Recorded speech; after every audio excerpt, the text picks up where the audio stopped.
Good morning, guys. So I'm out on an early morning ride with Steve. You can see him up ahead there.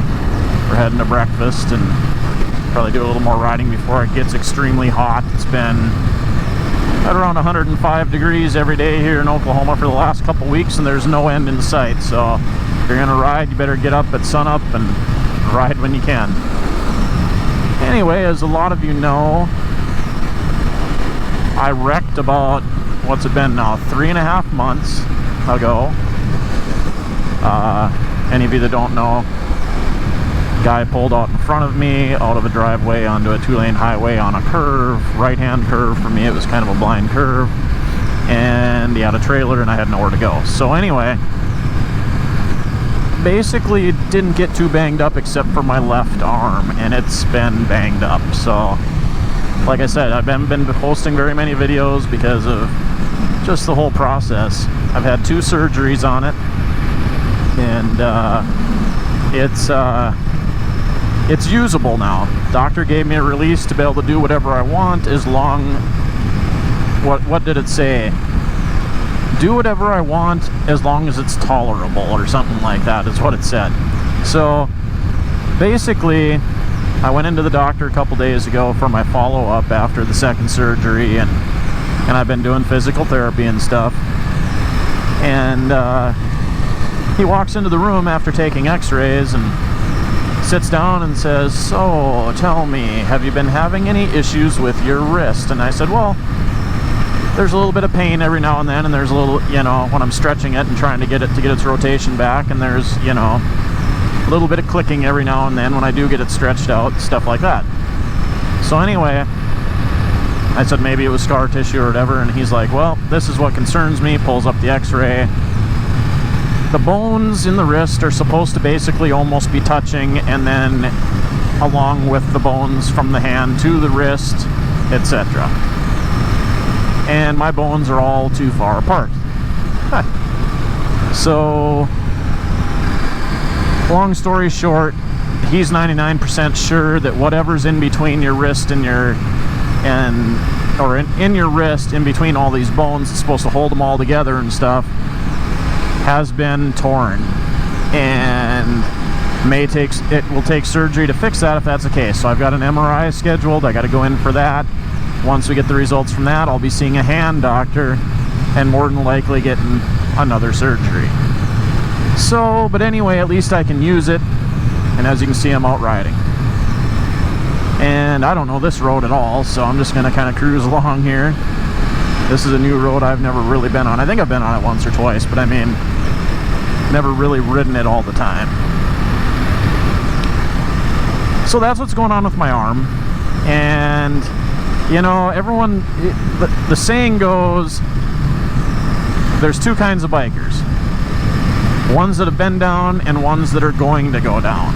So I don't believe that still, even though I finally did go down. It was over 35 years that I'd been riding and had never gone down. And it was a pretty fluke deal. I mean, oh God, dogs out on the road. At least the owner's with them. They're not a bunch of strays.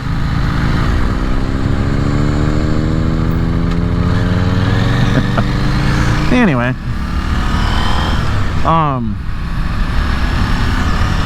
so where was I at? Oh yeah, I don't believe that you have to go down sometime in life still, even though I've been down. I mean, like I said, it was a fluke deal.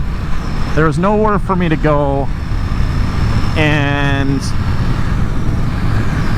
it just happened. I mean, it was a bad deal. Steve was right behind me. He was far enough back that he saw my brake lights, was able to get slowed down, and did not have an accident. But he said if he would have been leading, he would have for sure hit him too. So just one of those deals, that wrong place, exact wrong time, because this is out of a guy's farm that I've never seen anybody there before ever, and it's on a road that I ride at least twice a week, it seems like. So it was just a fluke deal.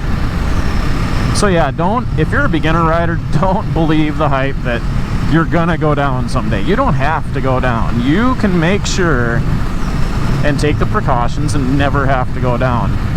And there might be that fluke deal that happens and you might go down, and that's why you should wear your gear. But it's because the gear saved my ass. I probably would have lost my arm. I said that before.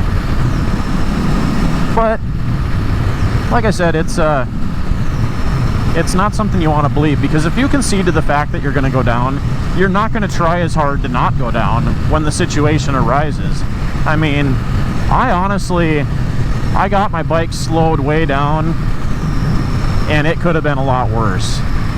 And, you know, I didn't lay her down and slide into the trailer or whatever. I kept on the brakes and tried to get her stopped before I hit the trailer. I thought I was going to until about, I don't know, the last second or so. I was like, nope, not gonna stop. But anyway, other than that, like I said, I don't know. I just want to give a little quick update. I don't have anything else I really want to talk about. Other than riding Ashley's Duke, waiting for parts for my bike yet. I don't know, if I can get my bike together before the end of September, kind of got a trip planned back out to the Tail of the Dragon, Smoky Mountains, stuff like that again. It'll be a fun time.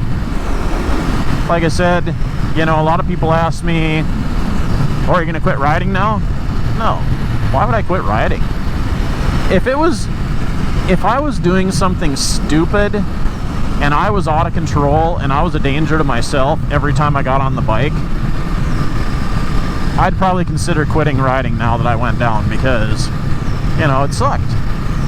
But it wasn't. Like I said, it was a fluke deal. I'll go another 35 years, or maybe I'll only go 35 days. You never know on a fluke deal, but I could go another 35 years and never go down again. And I mean, if I'm riding for another 35 years, I'm gonna be pretty happy, because that'll put me at 87 years old. So other than that, I think I'll end this video here.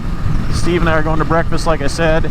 I might turn it back on a little later and try and get some more better video when we're riding some other more twistier roads. So adopt, don't shop. We'll catch you on the flip side. Be safe out there, guys.